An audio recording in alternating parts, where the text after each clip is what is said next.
Sinon, par rapport au 11 septembre, moi je suis de ceux qui cherchent la vérité. Je cherche en permanence, ça fait 62 ans que je cherche la vérité. Parfois on la trouve, parfois on ne la trouve pas. Mais on ne peut pas se contenter des versions officielles, quelles qu'elles soient.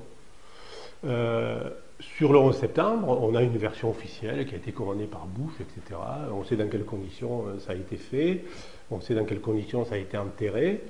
Mais il y a aussi tout un tas de documents qui ont été produits en dehors de cette version officielle qui font quand même apparaître un certain nombre de doutes.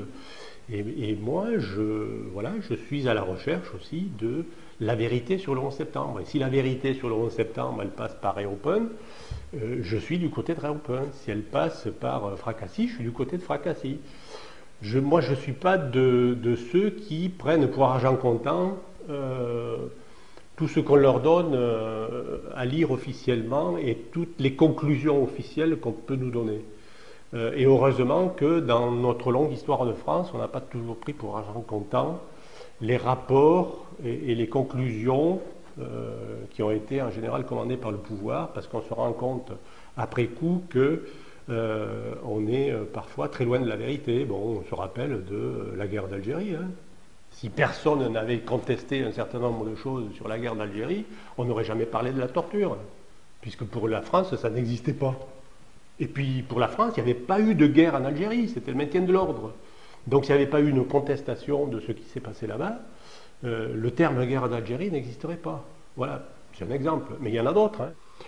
Moi, je suis de ceux qui disent il n'y a pas de sujet tabou, parlons-en. Menons les enquêtes, confrontons les points de vue. Je ne vois pas pourquoi on n'aurait pas le droit aujourd'hui en France de confronter ces points de vue sur le 11 septembre.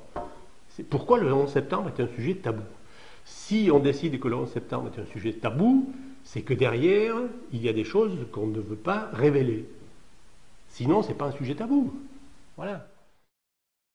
Par rapport au 11 septembre, il y a un énorme doute dans la population, mais pas seulement au niveau des militants du parti de gauche ou du front de gauche. Vous croisez les gens dans la rue, voilà, et les gens doutent. Ils disent, attends, c'est quoi cette affaire? Parce que moi j'ai suivi le 11 septembre en direct à la télé, j'étais dans mon bureau là. C'était hollywoodien. Et déjà ça, voilà. Mais Et les gens doutent énormément, mais pas seulement sur le 11 septembre, sur toute une série de dossiers, ils sont extrêmement méfiants par rapport aux vérités officielles, aux versions officielles.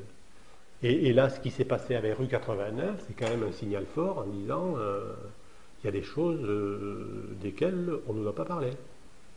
Donc il n'y a pas de loi qui vous interdit de. Mais il y a des choses desquelles vous ne parlerez pas, sinon on est là derrière pour vous le rappeler. C'est un peu ça. Voilà. Moi je l'ai dit dans mon discours de clôture pour les élections législatives, j'ai dit, moi j'ai connu l'époque du ministère de l'Information, avec Pierre Fitte. Aujourd'hui on n'a plus besoin d'un ministère de l'Information. C'est les journalistes qui font le ministère de l'Information. C'est Ornella Guillet qui dit ce qu'il faut dire et ce qu'il ne faut pas dire. C'est Mediapart qui dit ce qu'il faut dire. C'est Le Monde. C'est Richer qui nous dit ce qu'il faut dire et pas dire. Voilà, donc on a plein de petits ministres de l'information qui aujourd'hui sont des censeurs patentés et s'autoproclament censeurs. Voilà. Donc monsieur, vous avez le droit de dire ça, mais pas ça. Eh bien je regrette parce que moi, je conserve ma liberté de parole, que ça plaise à Ornella Guillet ou à Richer ou aux autres. Et il en faudra plus que ça pour me déstabiliser.